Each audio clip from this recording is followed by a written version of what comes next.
The Tablo not only gives you the words step by step, it gives you pictures. Everything is automated. You don't have to think too much. It tells you exactly what you need to do.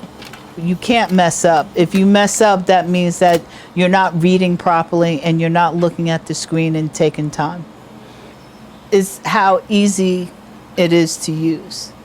That's the key thing, because a lot of people would say that, this is dialysis is very serious and you gotta, make sure you know what you're doing.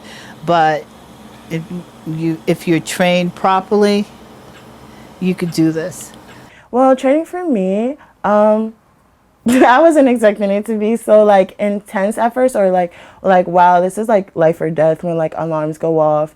I feel like it was easy though, because it's so laid out for you visually and word wise.